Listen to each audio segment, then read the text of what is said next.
श्री गणेशाय नमः। श्री सरस्वते चरण कमलेभ्यो नमः। श्री गुरु चरण कमलेभ्यो नमः। ओम हनुमते नमः।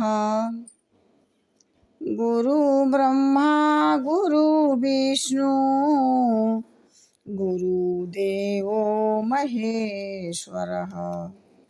गुरु साक्षात् परब्रह्मा तस्मै श्री गुरुवे नमः।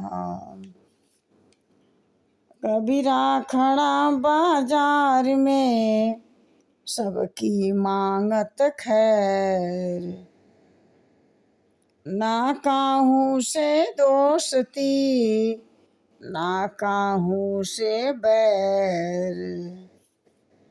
जय श्री राम।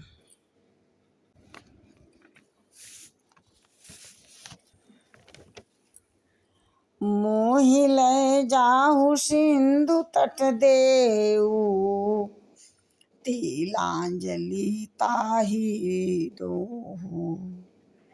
बचन सहाय करीब मैं पैहूँ खोजहु जाहि।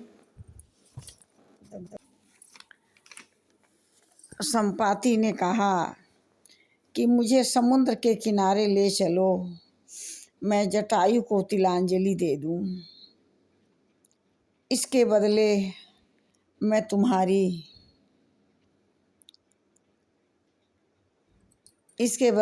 तुम्हारी सहायता करूंगा, अर्थात सीता जी कहाँ हैं सो मैं बतला दूंगा। जिसे तुम खोज रहे हो वह जल्द में ही मिल जाएंगी। अनुज क्रिया करि सागर तीरा, कही निज कथा सुना कपिबीरा।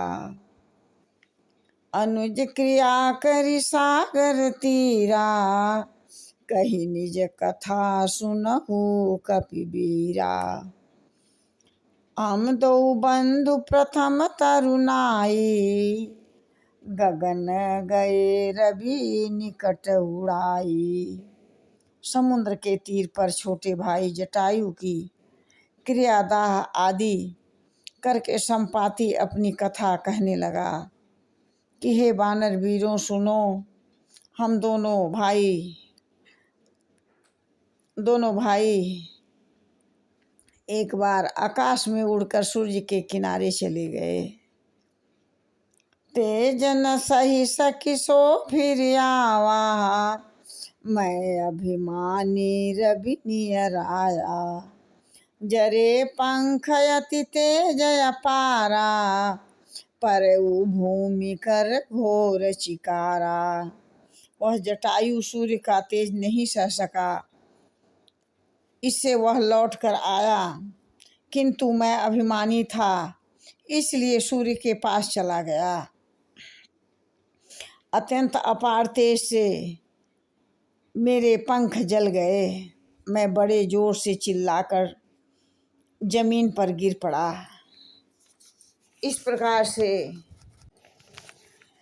मुनि एक नाम चंद्रमा ओहि, लागी दया देखी कर मोही। बहु प्रकार तहि ज्ञान सुनावा, देह जनित अभिमान छुड़ावा। वहाँ चंद्रमा नाम के एक मुनि थे। मुझे देखकर उन्हें बहुत दया आई। उन्होंने बहुत प्रकार से मुझे ज्ञान सुनाया और मेरे देह जनित संबंधी अभिमान छुड़ा दिया। त्रेता ब्रह्म मनुज तन धरहि, तासु नारी निश्चर पति हरहि। तासु खोज पठई प्रभु दूता, तिन्हि मिले ते होब पुनीता।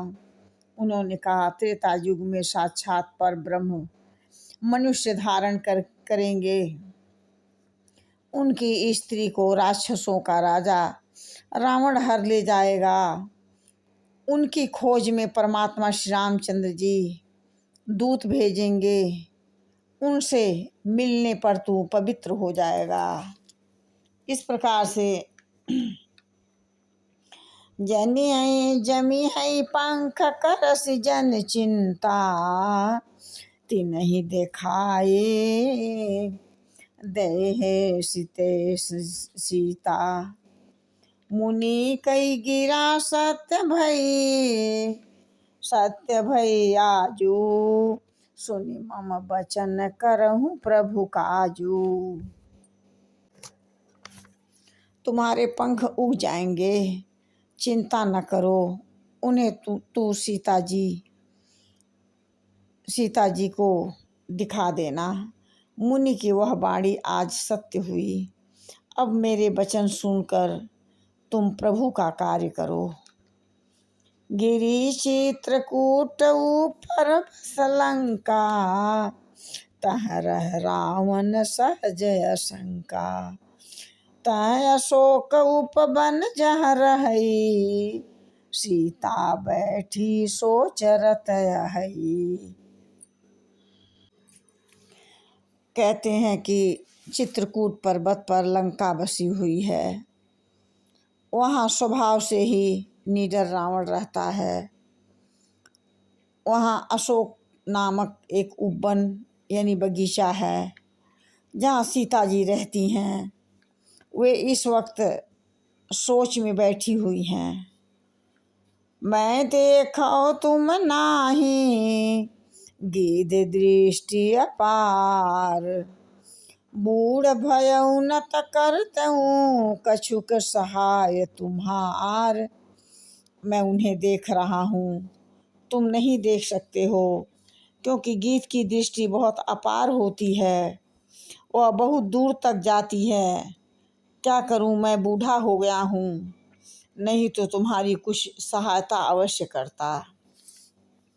इस प्रकार से जो ना गई सत जो जन सागर, करही सो राम काज मति आगर।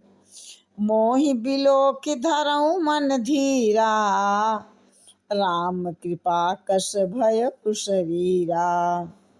कहते हैं कि जो 100 योजन 4 कोस का होता है, समुद्र लांघ सकेगा और बुद्धि निधान होगा, वही श्री रामचंद्र जी का कार्य कर सकेगा। निराश होकर घबराओ मत,